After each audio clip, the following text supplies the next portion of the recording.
Se ha quedado muy buena tarde para hablar de Deadpan Comedy. ¿Y cómo definiríamos esto? Básicamente sería el humor basado o reforzado por la falta de expresividad del que lo interpreta.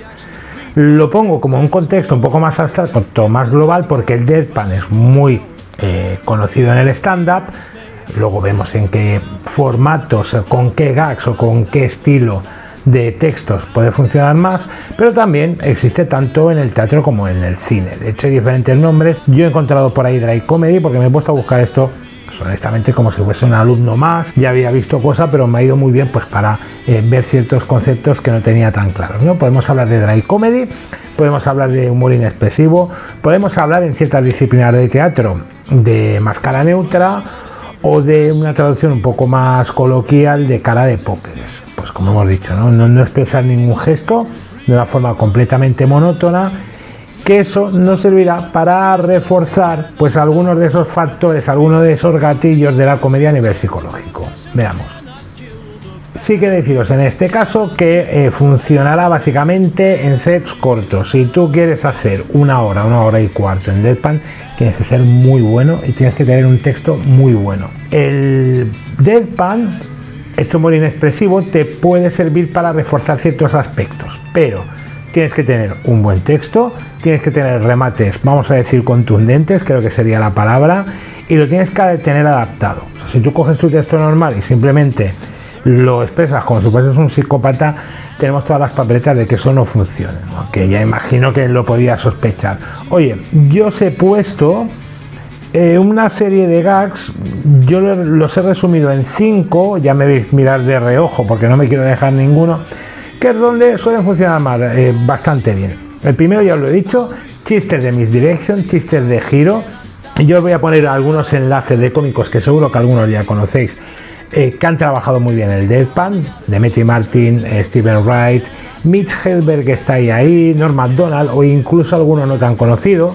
Tal vez lo más cercano en español que conocemos todos sería Luis Álvaro, aunque creo que eso se podría matizar mucho porque tampoco es exactamente un deadpan, pero sí que es un cómico con muchos chistes de línea. Entonces los chistes que tengan, digamos, giro, que tengan contraste con algunos temas pues muy locos, incluso como humor negro, van a funcionar bastante bien, o sería uno de los tipos de gags que no funcionarían. También observaciones peculiares en este caso, ¿vale? Y mientras retoco, que no me haga aquí un pause en la pantalla. Tienen que ser observaciones muy locas y no pueden ser o no suelen funcionar, lo voy a decir bien, observaciones cotidianas, observaciones costumbristas. El humor de Club de la Comedia de hace 1000 años, que estaba muy bien porque era el principio, de por qué las chicas van de dos en dos al baño, un ejemplo que pongo un montón. No ese tipo de observaciones, tiene que ser algo muy peculiar y muy loco, muy rebuscado, repito. Tengo ejemplos por ahí. Luego, funcionan juegos de palabras rebuscados, basados en dobles sentidos. Yo creo que ahí, el chiste que estáis harto de verme de giro, y es que no lo puedo decir porque es sobre tocarse, ¿vale? Pero yo tenía un hobby que era en el sofá hasta que me prohibieron la entrada en Conforama o en Ikea. Sería utilizar uno u otro. Pues este juego sobre el doble sentido, no el juego de palabras básico y elemental, también suele funcionar muy bien. Al final no deja de ser una forma de hacer un chiste de Misdirection. Reinterpretaciones, que estaría muy relacionado, y por supuesto chistes de humor absurdo en este caso, cosas que podrían funcionar muy bien.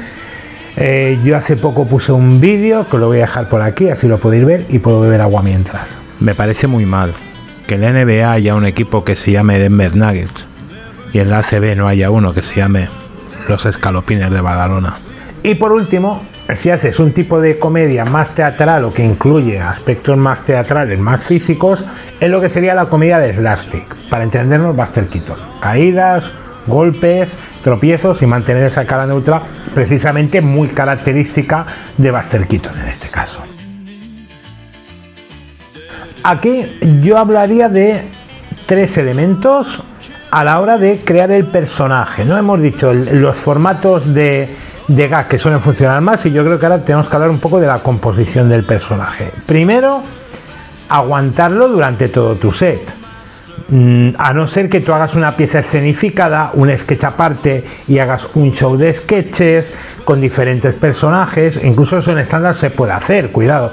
Pero si tú vas a hacer un show o un set, lo diré bien, sobre una extensión concreta, sin cambio de personaje, sin blackouts, tienes que ir a muerte con él, lo siento mucho, tienes que mantenerlo. Como rompas el personaje, pierde la gracia, aunque la gente sepa que realmente no eres así, pero pierde la gracia. Y yo os he puesto 3 factores, no sé si decir de acting, de habilidades, que son importantes. Primero, ser muy inexpresivo. O sea, el Jim Carrey de la vida en estos casos no va a funcionar bien, al menos en el acting normal de Jim Carrey. Nos tenemos que mantener secos, serios, hablar completamente con un tono que seguramente además sea más pausado y sobre todo muy plano. Estos cambios de voz que precisamente en vídeos anteriores decíamos, en un deadpan sería todo lo contrario, que incluso si tú eres un cómico que quiere hacer un set y que no tiene grandes habilidades de acting, cosa que a mí me pasa, pues igual te puede servir si haces un set corto. Repito que mantener el personaje es complicado durante 8 o 10 minutos. Se ha balanceado la cámara porque le he pegado un viaje a la mesa importantísimo. Pues mantener ese tono plano, recto, que incluso lo deberás forzar. Hemos hablado de tono, hemos hablado de falta de expresividad y luego sería, y esto yo creo que sería lo más complicado y lo más duro, llevar muy buen manejo de las pausas y de los silencios, cosa que en stand-up sabemos que no es nada fácil. Aguantar el silencio y que la gente no se ría, y manejar un ritmo muy lento, una cadencia muy pesada, muy lenta, e incluso prácticamente desafiar al público con silencios, por ejemplo entre un setup y un punchline, o después de un punchline, hasta que la gente se pueda reír de la propia situación, que creo que además es el siguiente punto que vamos a trabajar. ¿Cómo ponerlo en el escenario? 1. Jugar con esa propia energía baja, en la cual pues vamos a pedir o vamos a buscar precisamente el contraste. Muchas veces lo hemos comentado que, por ejemplo, en algún set en un open, por ejemplo, donde hay un cómico desastroso, un cambio de ritmo suele ser muy bienvenido. Estos contrastes de tensión y de energía suelen suceder bastante, ¿no?, en shows de comedia. Entonces, muchas veces lo que podemos buscar y lo que podemos proponer al público precisamente es desde ese tono áspero, desde ese tono lento, pedir una energía muy alta, ¿no?, pedir que hagan ruido y luego jugarlo un poco con eso y jugar el personaje, que sería el punto número 2. Y es que se permite precisamente bromear con eso. Puedo decir otro ejemplo de deadpan que muchos conoceréis, que será Eugenio. No era ni stand-up, era un cuentachistes. Él muchas veces incluso hacía propiamente, vamos a decir, gags, no llegan a chistes, con su energía y decir, pues os voy a contar una serie de chistes con la alegría con la que me caracteriza. Aquí sería donde entraría un poco, no sé si decir el posthumor, o no sé cómo muy bien definirlo. Yo creo que el posthumor sería lo más cercano, que es precisamente jugar con detalles de nuestro propio personaje, incluso soltar ciertas expresiones que tal vez puedan romper tal vez la filosofía sin llegar a romper el personaje. O sea, hacer comentarios sobre el propio chiste, hacer como un doble remate que sea tu opinión desde ese punto de vista neutro y totalmente falto de emoción del chiste que acabas de realizar, de la propia reacción del público. Igual tú haces un chiste, pinchas y puedes decir, bueno, veo que tenéis la misma energía que yo. No, jugarlo en esta manera, eso sería el punto número 2. Tercero,